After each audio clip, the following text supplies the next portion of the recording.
This molecule, which has 8 carbon atoms, 11 hydrogen atoms, 1 nitrogen atom, and 2 oxygen atoms, is the key to enjoying studying. You might also know this molecule as dopamine. Dopamine is the neurotransmitter in your brain that's associated with feelings of happiness and pleasure. While you're eating snacks, watching movies, or hanging out with friends, your brain is releasing a ton of dopamine. But when you go to your desk to work on some homework, well, it's not releasing as much. The ultimate goal here is to trick your brain into releasing dopamine while you're studying. But before we jump into that, let's talk about dopamine itself. I like to imagine that different activities in our lives give us different amounts of dopamine, and we can put these activities on something I like to call the pleasure scale. Studying is all the way down here, listening to music is probably here, eating sugary snacks is here, and then scrolling on your phone is all the way up here. Of course, there are hundreds of other activities that can and do give us dopamine. Now, before we discuss anything else, I want you to ask yourself one question. Where is my baseline dopamine level? Is it all the way down here? Is it all the way up here? Or is it somewhere in the middle? Because here's the truth. The farther ahead your baseline dopamine level is from studying, the worse studying is gonna feel to you. But Gohar, what is a baseline dopamine level? Well, think about the activities you engage in regularly. The average amount of dopamine these activities release is your baseline level. So, for example, if you spend most of your day scrolling through TikTok while eating candy and watching movies in the background, chances are your baseline dopamine level is all the way up here, meaning that this is what normal life feels like to you. So when you have to study, which is all the way down here on the pleasure scale, it's going to feel very painful. On the other hand, if you live a healthier lifestyle, for example, if you exercise, limit your phone usage, and avoid eating high processed foods, your baseline level is probably in a lower, healthier range. So in this situation, studying doesn't feel as painful. By the way, this notion of a baseline dopamine level is not some precise measure. It's simply a framework that I came with to assess my own behavior.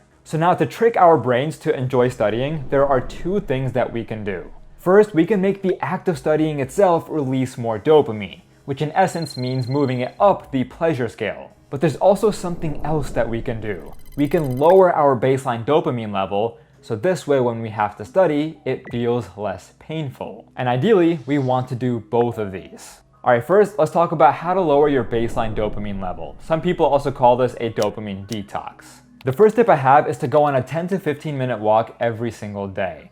No music, no phone, just you, your thoughts, and nature. For many of us, our phones aren't just a tool that we use. They feel like an extension of our being. I mean, just think about it this way. Is your phone ever out of arm's reach? Chances are you said no. This dopamine box is sitting next to us 24/7. I mean, it's sitting next to me right now. The goal should be to bring this down just a little bit. I'll be honest, going on a walk without your phone is gonna feel really weird at first because we are so used to holding our phones or having it in our pockets. So when you first go outside without it, you are gonna feel like you're missing something. But after some time, you are gonna overcome that feeling, and it might even feel freeing. As you go on these walks, I encourage you to just sit with your thoughts, to observe the smells, the sights, the sounds. Because in today's era, I feel like we seldom take time to observe the world around us. Tip number 2 is to implement a no screen rule for the first 30 minutes of the day and the last 30 minutes of the day. Remember, you are in control of your phone, not the other way around. If you grab your phone first thing when you wake up, you are implicitly surrendering yourself before the day has even started. This sounds a little intense, I know, but my goal isn't to get you to abandon your phone. All I'm saying is that you should give yourself the first 30 minutes of the day to stretch, drink some water, maybe regain consciousness. I'll admit there are some mornings when I grab my phone first thing, and I mean first thing, like before my vision has even kicked in. And no surprise, these end up being the mornings that I feel the laziest. Tip number 3 is to practice mindfulness or meditation for 10 minutes every single day. Now, the main benefit here is that meditation is a great way to balance out all the distracting dopamine you might be getting throughout the day. It's also a great way to lower cortisol, which is your stress hormone, as well as increase focus. And here's a very simple 5-step meditation routine. First, find a quiet place where you won't be disturbed for 10 minutes. Second, sit in a comfortable position, either in a chair or on the floor. Make sure your back is straight but not tense. Third, start a timer for 10 minutes. Fourth, close your eyes and focus on your breath. Try to notice the sensation of air flowing in and out. Fifth, be present. Don't try to judge or fight any random thoughts. Simply acknowledge them and return your focus to your breath. After implementing these habits, hopefully you can lower your baseline dopamine level, but it still might be far away from studying on the pleasure scale. So now the goal isn't to move your baseline level even lower. Instead, it's to move studying up the pleasure scale so we can make learning fun. And you know what else makes learning fun? The sponsor of this video, Skillshare. Skillshare is the ultimate online destination to pick up almost any skill that you can imagine, from web development and video editing to productivity and mindfulness. The platform has thousands of classes spanning all skill levels, so no matter what you want to learn, you're bound to find something that's the right fit for you. Personally, I think it's super important for all students in today's world to have digital skills, like programming and graphic design. Luckily, Skillshare not only offers classes for these skills, but they also offer something called learning paths, which are curated collections of classes designed to help you master specific skills. For example, I'm interested in taking the creative productivity learning path, which will help me with everything from being more creative to optimizing my workflow. What I love about Skillshare is that you are learning from experts who are passionate about what they're teaching. The lessons are energetic, bite-sized, and very easy to digest. And as you take these classes, you'll both learn the relevant knowledge and also get the chance to apply that knowledge through projects. Best of all, you can access the classes from whenever, wherever, so they're easy to fit into your schedule as a busy student. If you're ready to pick up some new skills this school year, head to my description. The first 500 people to use the link in my description will get a free 1-month trial of Skillshare. Get started today, and now back to the video. Okay, so for this next part of the video, we're going to talk about how to make studying more enjoyable. In other words, move it up the pleasure scale. To do this, you have to consider 5 different factors: where, what, how, when, who, and why. First, we have to consider where. If you're always studying in a dark, dingy environment, something as simple as studying in a different room can make studying more pleasurable. Back in college, I would love studying in different campus libraries, particularly Barker Library, which was located right underneath the MIT Dome. Here, take a look at a few pictures and tell me this doesn't look mesmerizing. But if you're not in college yet, you could study at your local library instead, or maybe a cafe, or even outside. Choose a place that's novel but not distracting.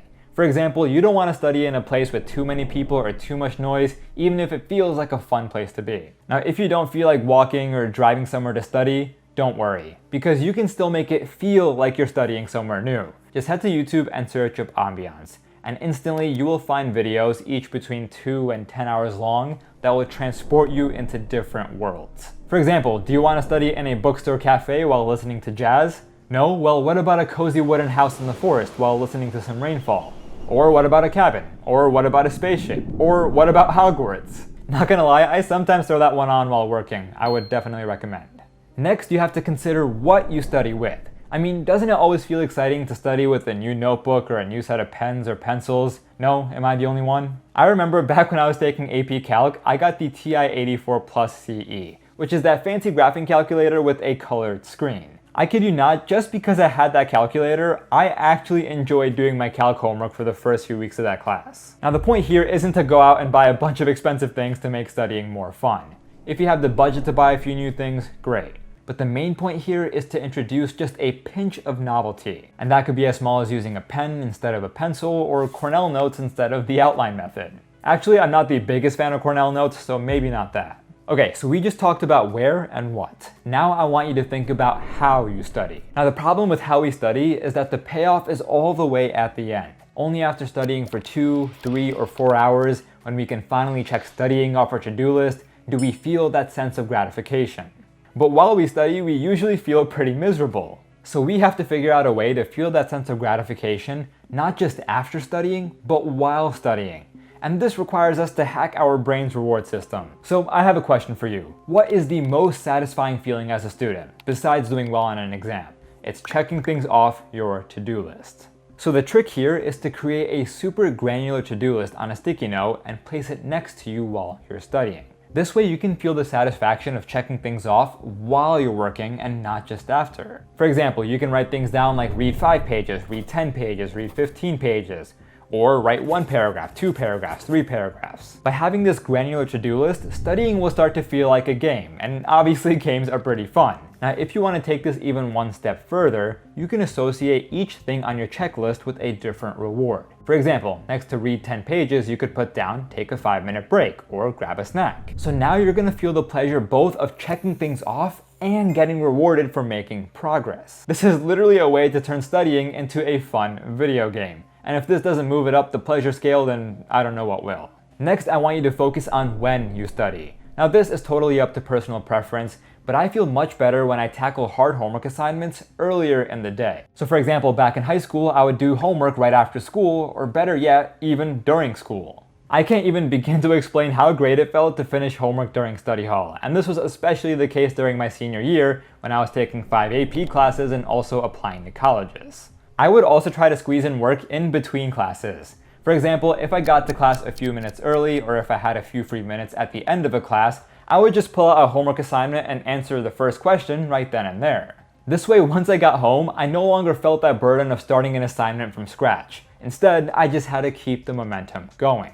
Now, I will add one caveat to this, however. Numerous studies show that studying right before bed can help with memory consolidation. However, I'm still going to stick to my original point. I still think it's beneficial to study as early as possible in the day. However, right before bed, maybe you can throw in a light review session. Alright, next I want you to consider who you study with.